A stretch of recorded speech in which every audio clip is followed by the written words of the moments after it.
In one of the lectures of the author Dr. Robert Anthony, he hypnotized a woman and convinced her through her subconscious mind that she couldn't hold a pen on the table, and when she woke up he asked her to take the pen, but actually she couldn't.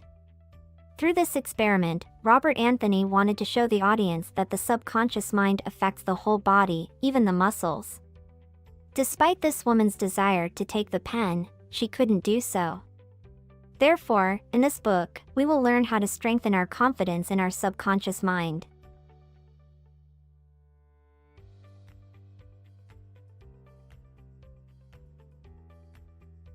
The Ultimate Secrets of Total Self-Confidence by Robert Anthony.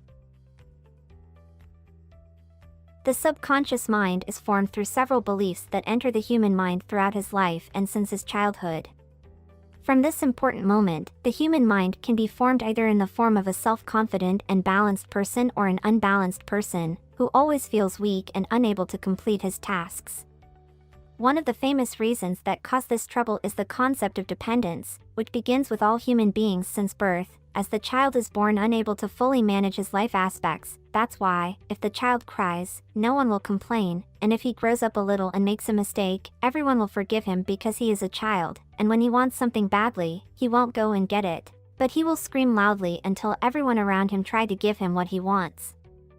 This is what we call the process of continuous dependence, which many people suffer from even after they become adults, so that their happiness becomes based on if others treat them well, and their dreams become based on the help of others, and their feelings become based on the love of others for them. Once others disappear, this person immediately breaks down and becomes unable to trust anything, simply because his sense of trust, security, and love comes from dependence on others. Therefore, parents should bring up their children not to depend on the perspective or love of others for them. For example, if you have a child who brought you a cup of water, do not tell him, "Thank you, you are a wonderful child." Rather, you should tell him, "Thank you for bringing me water," so that the child understands that the gratitude is for a specific action, and from this point of view, the child's mind will be directed to work and not to worry about soft words through doing their work. The more you depend on others in issues related to your success or self-confidence, the greater your disappointments, and therefore you must understand that self-confidence is something that can be acquired and you can keep practicing until you can master it. But the most important step is to resist all the negative habits that have been inculcated inside you since childhood. Sometimes people are very defensive about false ideas since childhood without thinking about them, and they do not know the extent of their negative impact on them. Therefore, if you really want to change yourself, then you must accept the idea of resisting your negative thoughts first. Bit to remember, resisting your negative thoughts is the first step of total self-confidence. In order for a person to realize his problem of self-confidence and that his way of thinking is already imperfect, he must first accept himself as he is, and to understand that a person's acceptance of himself will make him see his mistakes and advantages neutrally.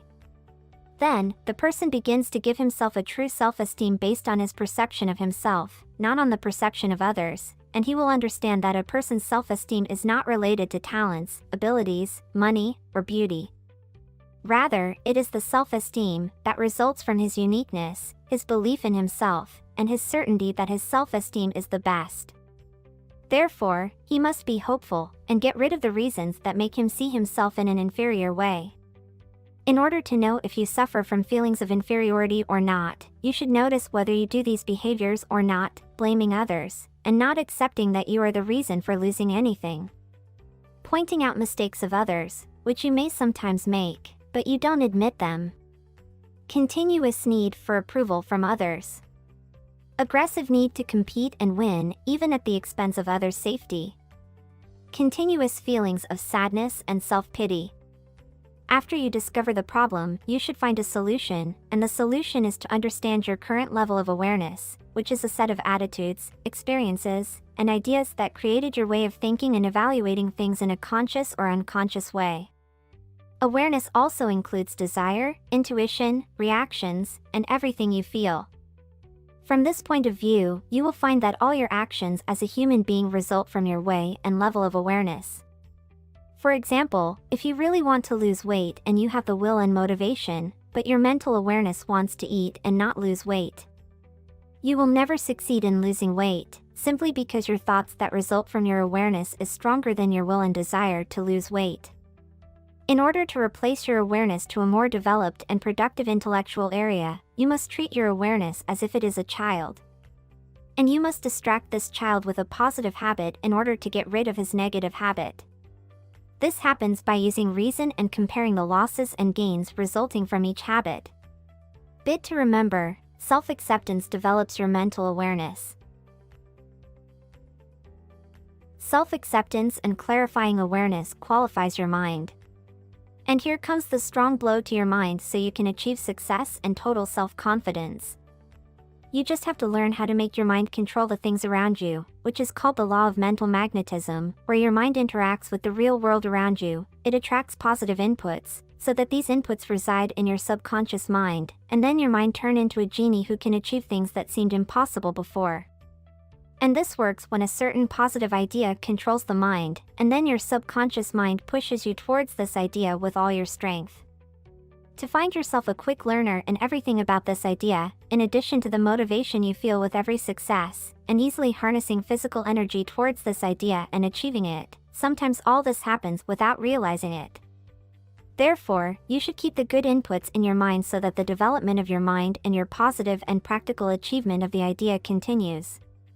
For example, if you are trying to buy a specific car, do not say, "I want to buy this car," but rather, you should say, "I will buy this car." This way of talking will force your mind to search for a solution, in order to save money to buy this car. Then, circumstances will change, and this is not because your mind has changed the circumstances, but because it begun to see the circumstances surrounding it in a positive way to derive benefits and advantages from them. And it is not just about words, but also feelings and imagination. For example, if you want to become a famous actor, you can be this actor inside your room, prepare scenes that you want to act and deal with them as if you are actually acting these scenes with all your feelings and imagination, and when the real chance comes to you, you will be acting with minimal effort, because feelings and imagination are always within you and will never leave you. Bit to remember, keeping the positive inputs in your mind will guarantee your success and self-confidence. Despite your full commitment to all of the above and your success in gaining your self-confidence, the last thing left that can prevent your total confidence is your inner fear of development and change, as people who are surrounded with negative people won't tolerate a total positive change. In order to get rid of this feeling, you should start changing simple things in your life. For example, your clothes. You can renew your style. Instead of always wearing the classic clothing style, you can wear casual clothes or vice versa, or you can change your haircut to a better one, or to change your home furniture. These simple changes will gradually make you accept the principle of change in your life, and therefore you will accept the accompanying developments of this change. Accordingly, you will be amazed with the extent of your ability to change and develop. Perhaps the most important thing that you need to change and develop in order to gain total self-confidence is the way of communication. Because while dealing with others, you will test your real self-confidence, and one of the most common mistakes is forgetting the name of the person you are talking to, so you feel embarrassed, because you are making a conversation with him but at the same time you couldn't make this conversation a personal one. The best solution to overcome this problem is to listen. If you listen to others, you will be able to know all the information you need to deal with, so you should take your mind off responding to what others say. Rather, you should occupy your mind with listening to and analyzing what others say, and when it is time to respond, you will find your mind smoothly responding with logical responses, because it understood and realized what was being said, and therefore the answer will be easy and fast, and this will give you a positive impression. Also, do not forget the simple and honest smile while speaking or listening to others, because it creates a friendly and hidden link between both of you. It will make you popular, gentle, and most importantly, it will make you acceptable to most people. Which in turn will make you gain total self-confidence, that you can deal with anyone and gain his love to make a conversation with you. Bit to remember, facing your inner fear and overcoming it is the key to gain total self-confidence.